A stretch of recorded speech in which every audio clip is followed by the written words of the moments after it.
Leaving a toxic relationship is hard, but everyone makes it sound so simple.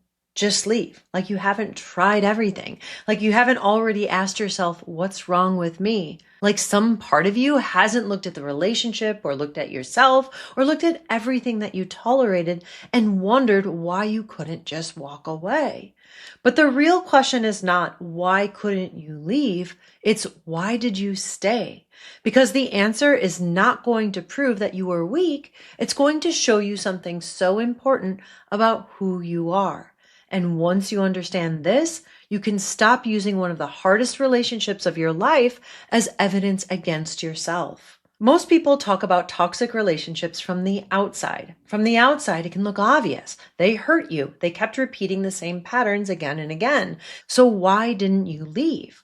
But when you are inside of a relationship dynamic like this, it does not feel obvious. It feels confusing because you can love someone and still be hurt by them. You can see they're good and still feel unsafe. You can want to leave and still feel so pulled to stay. So in this video, I want to help you understand why leaving felt so hard without making that mean something was wrong with you, because it wasn't. You did not stay because you were weak. You stayed because some of the most beautiful parts of you, your loyalty, your hope, your patience, your belief in repair, were being given to someone who could not meet you with the same care. So let's walk through the 3 reasons why it was so hard to leave. Reason number 1, you stayed because of your values. Let's be clear about something. In a healthy relationship, staying through hard times is not weakness. It is necessary.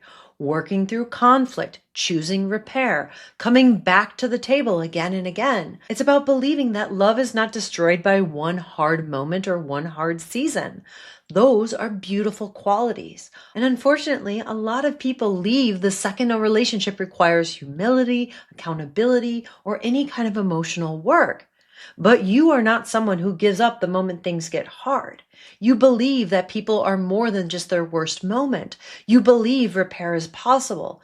You believe love is something that you build, not something that you abandon the second things become difficult. That was never the problem.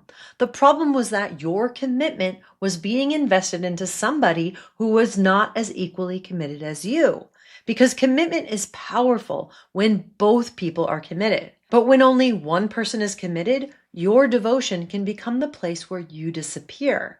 A common pattern I see when I work with people in this kind of relationship is that they really did do their part. They reflected. They communicated. They tried so hard to understand. They invested in help. They tried to be patient. They looked for the places where they could grow. And then, right when they were almost ready to walk away, the other person finally said everything that they had been waiting to hear. I don't want to lose you. I know I hurt you. I'm sorry. I will change. I'll take accountability. I'll go to therapy. And of course, that meant something to you. Because if you said those words, they would mean something. If you promised to change, you would already be thinking about how to become different. If you cried like they did, it would be because something in you had truly cracked your heart open. So it's hard to imagine that somebody could say those things and not mean them or take any action with the same amount of honesty.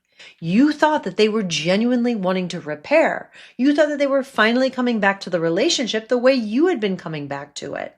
And because you could see their humanness, because you know that people mess up, they make mistakes, because you believe that people can learn and grow, you stayed. Not because you had no standards, but because you had values. But repair is not the emotional moment. Repair is what changes after that emotional moment. And when the same pattern came back, that is what makes it so painful. Because it didn't feel like you were holding on to nothing. You were holding on to the part of them that sounded honest, the part that seemed willing, the part that looked like it wanted to repair. So no, you weren't wrong for believing repair was possible.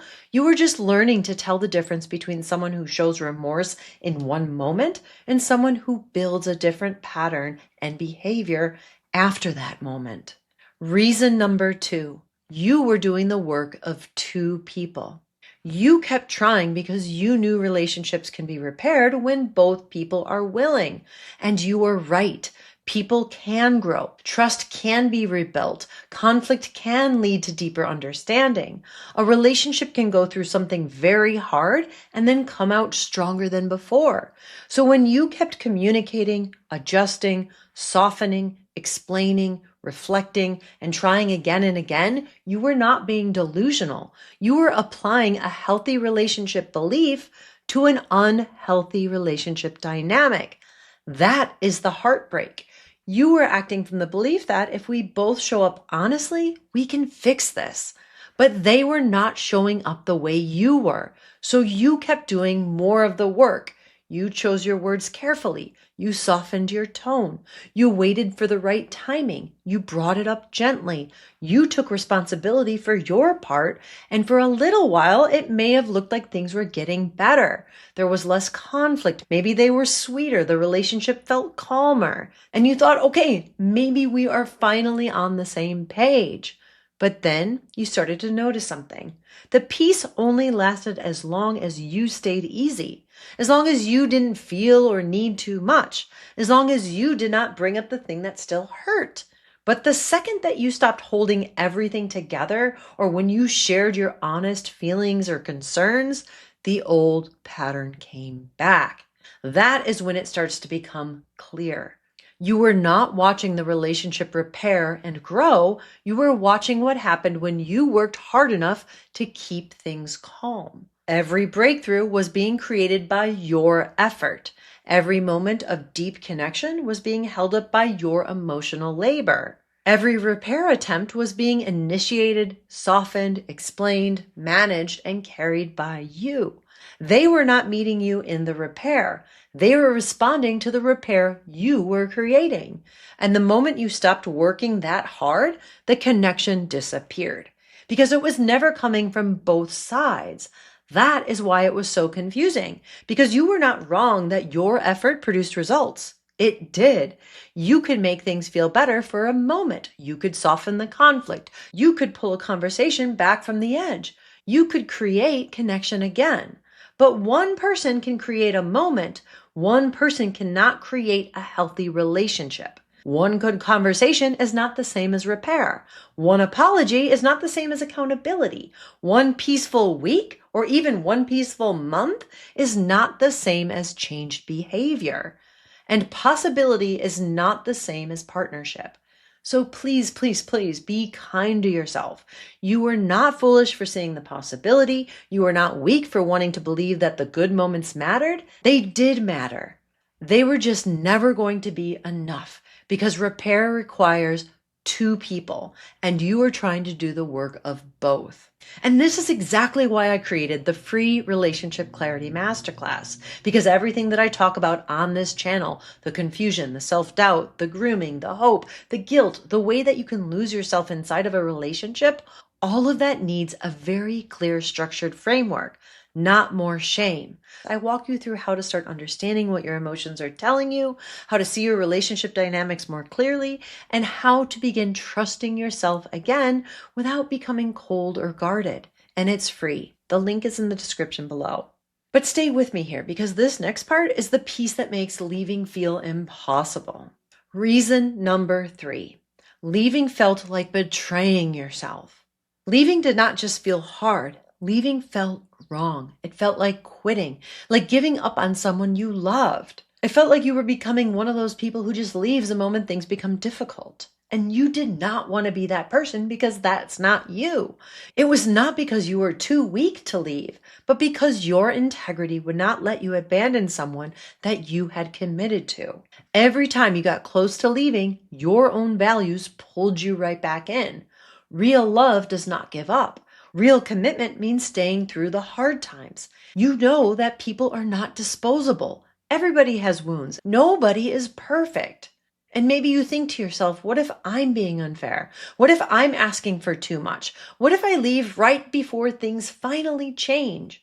So you stayed, not just out of fear, not just out of attachment, not just out of hope, but out of loyalty, out of devotion, out of a deep belief that people are worth fighting for. And that is what makes this kind of relationship So extremely painful because the dynamic used one of your greatest strengths against you.